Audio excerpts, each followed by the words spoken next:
In this video we're going to look at inverse trigonometric functions. Now the functions we looked at so far were y equals sine x, y equals cos x and y equals tan x. And if you like, these functions are going from angle to length. So angle x to the length y. Now how do we go about this the other direction? That is, how do we go from length to angle? That is, we want to go from the length to the angle x. Well, we use the inverse trig functions, and the inverse trig functions are written like this: y equals inverse sine x, y equals inverse cos x, and y equals inverse tan x. Now note, this doesn't say sine to the power of -1. This tells us that this is the inverse function.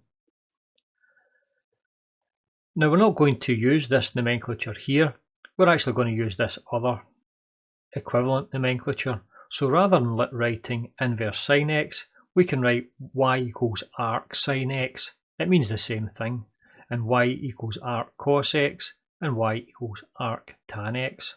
So for most of the work from now on, we will be using this form here. Now these are the three functions that we get whenever we plot out the arc sine, arc cos and arc tan. So the arc sine looks like this here. It goes along the x-axis. Its maximum is -1 and +1. And in the y-axis, its maximum is pi by 2 and minus pi by 2 for the minimum. And for the arc cos, the minimum is -1 and +1 in the x, and the two y coordinates are 0 for the minimum and pi for the maximum. And for the arc tan x, we're going to have the x coordinate, which can run off from plus and minus infinity in the x coordinates, and the y coordinate, the maximum is pi by 2 and the minimum is minus pi by 2. So let's go ahead and we'll get into the graphical calculator and we'll see how we generated these three inverse functions from our original trig functions. So let's look at a quick example of generating an inverse function. Let's say we start off with a function y is equal to 2x. So you can see this function here, we go along 1 and up 2, so this is the line y is equal to 2x. Now we're looking to find the inverse of that function. That is, if we were to start at this point here, we could walk up till we hit the function, and then we go along to the point on the y-axis. But in the inverse, what we want to do is in effect the opposite. We want to go the opposite direction. So we can start at the value of 2, and the value of 2 is going to come back down to give you the value of 1. So you might be looking at that and saying, well, that is the inverse. If we go up along here, we go along to this point. In order to get back to the value of 1, we use the same function and we just walk the opposite direction along here and down there. So in effect what we're saying is, what we can do is we can transpose this equation for the value of x. So we can say x is equal to 2 times x is equal to y divided by 2. And in effect we've got the same function. So you can see that y is equal to 2x is the same function as x is equal to y upon 2. But we don't want to represent this here as the inverse. The inverse function, what we're wanting to do again is ensure that we've got y is still a function of x. But in this case here, what we've got is x as a function of y. So in order to correct this and get the proper inverse, what we're going to have to do is we're going to have to look at making every y coordinate equal every x coordinate. So in this case here, this is a line y is equal to x.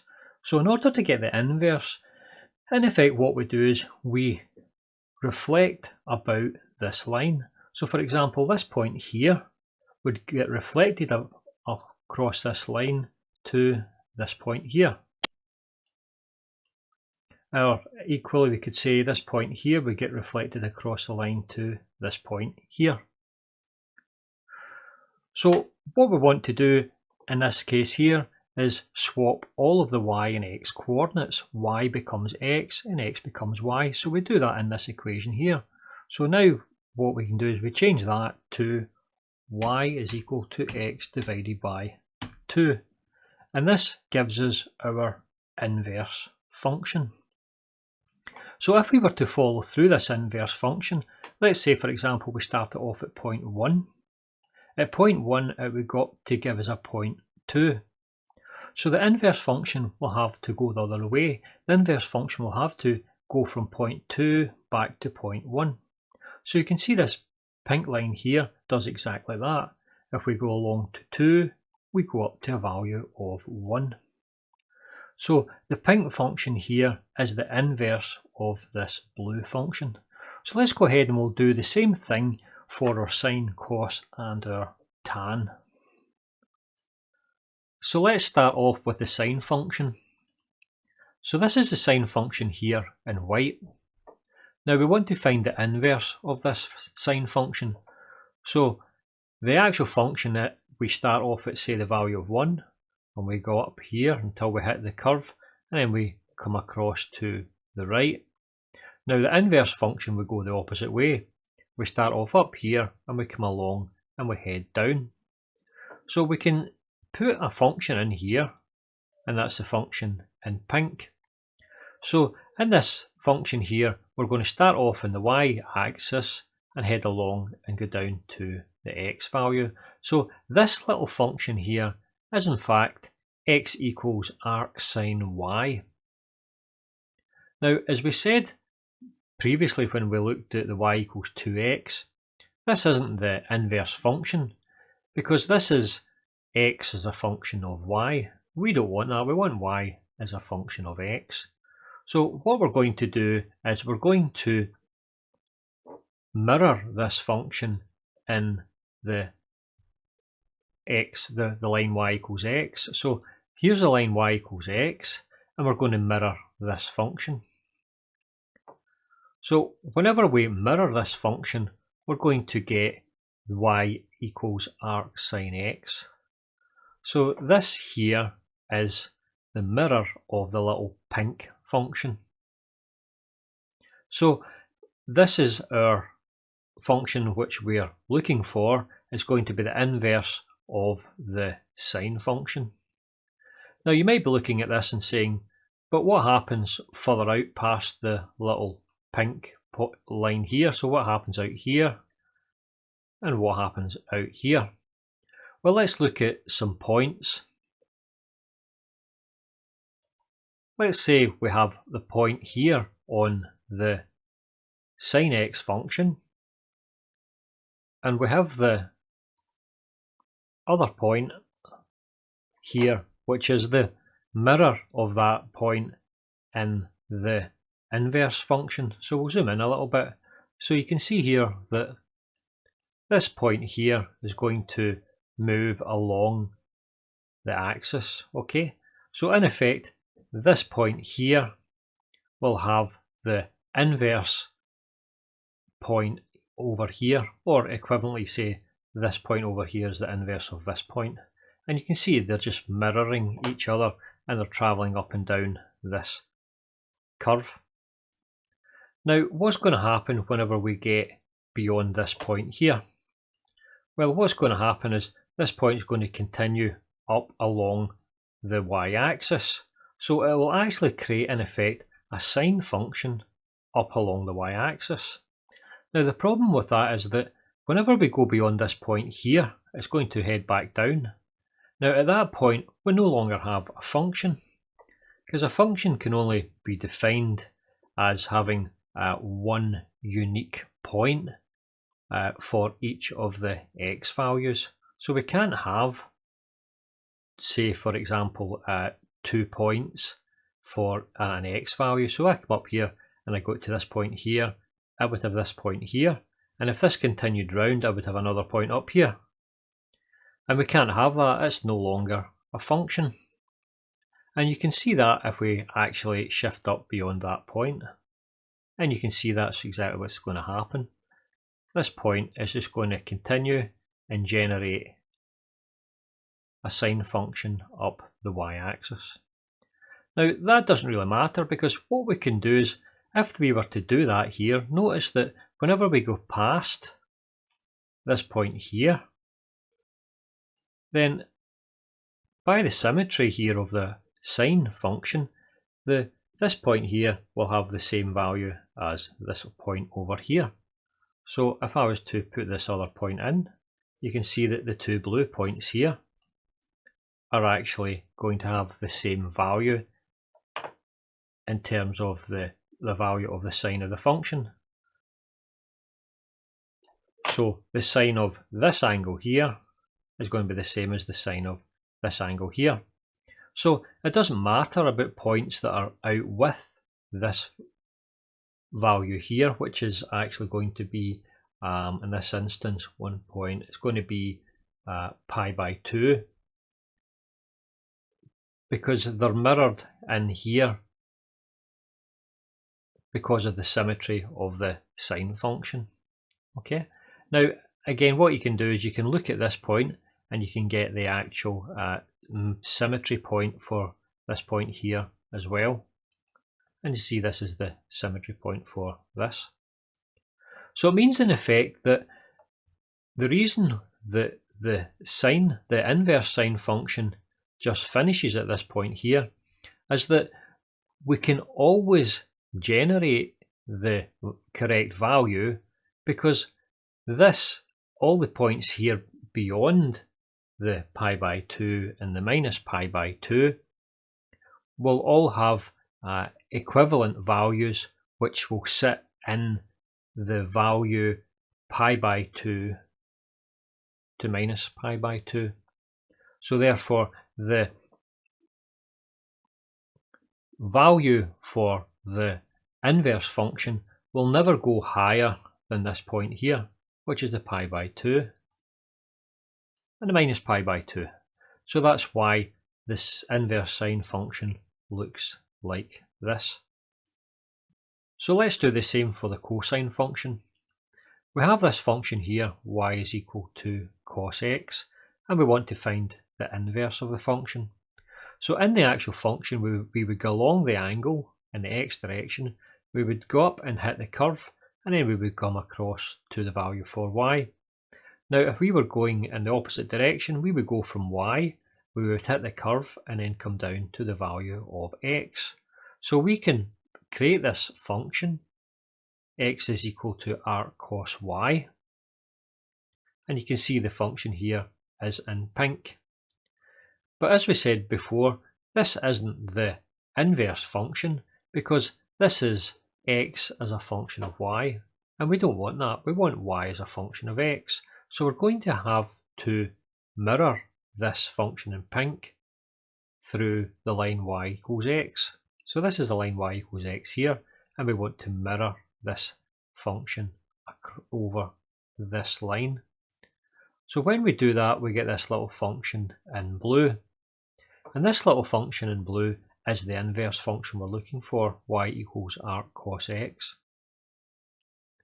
Now again, we're going to run into problems, because what happens when we go beyond this point pi, or we go beyond the point 0? Well, we can put in some points again. So we've got a point here in the curve, and you can see this just runs along the cosine curve, and we can look at the inverse of this point here on the blue curve, and you can see this point here is the inverse of this point, and you can run these up and down, and each of the points are going to be inverses. So this point here is the inverse of this point, and so on and so forth, all the way along the curve. Now what happens though whenever we get beyond the value of pi? Well, again, this point here is going to continue, and it's going to generate a cosine function up the y-axis. So you can see here that point there is going to generate that cosine function all the way up the y-axis. Now again, this isn't actually then therefore going to be a function, because there's going to be more than 1 point for each y value. So for instance, at this point here, we're going to have a y value, which is going to be here, and also the y value, which will be up here. So it's no longer a function. But as the same as we had in the sine x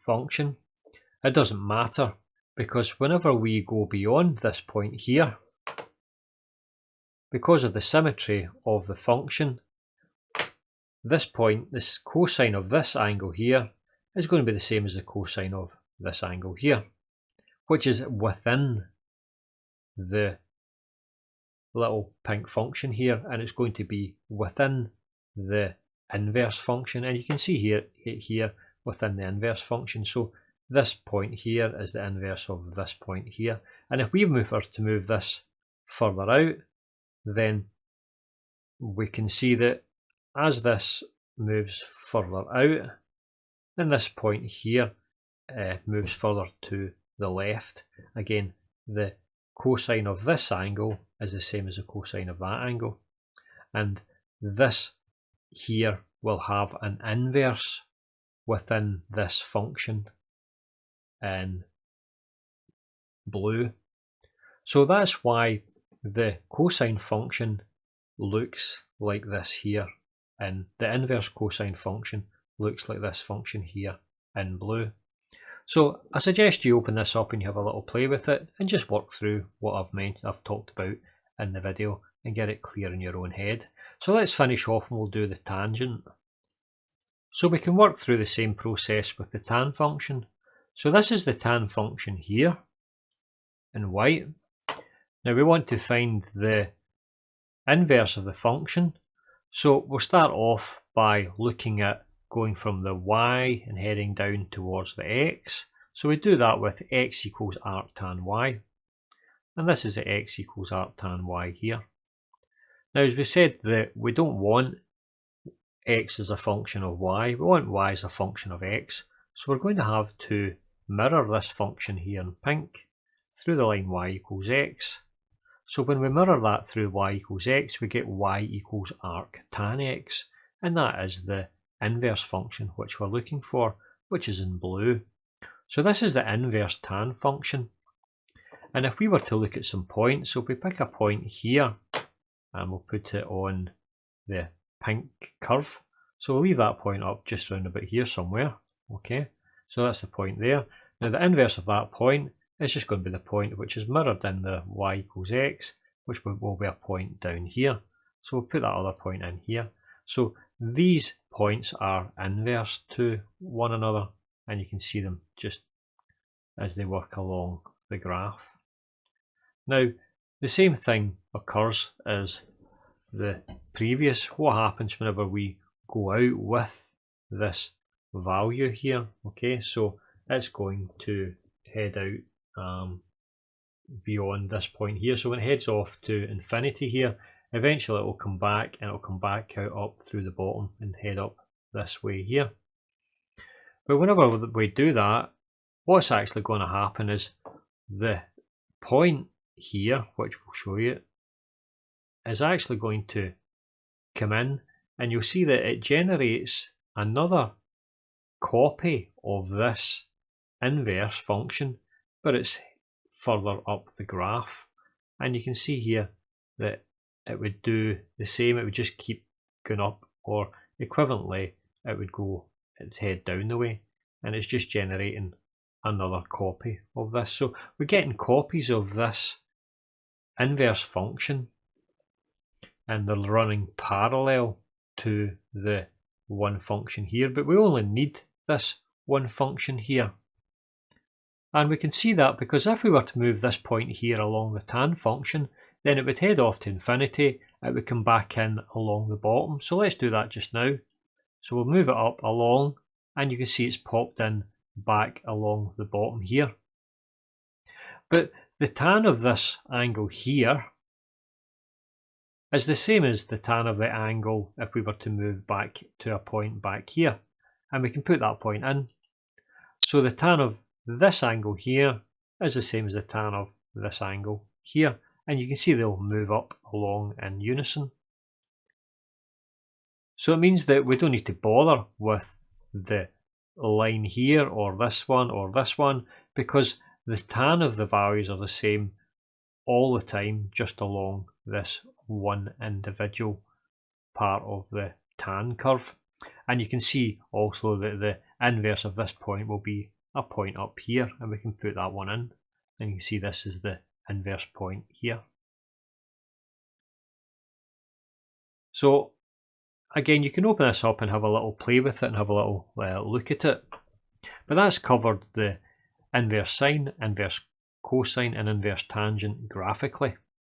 So let's finish up by looking at the 4-step process we used in order to generate the inverses.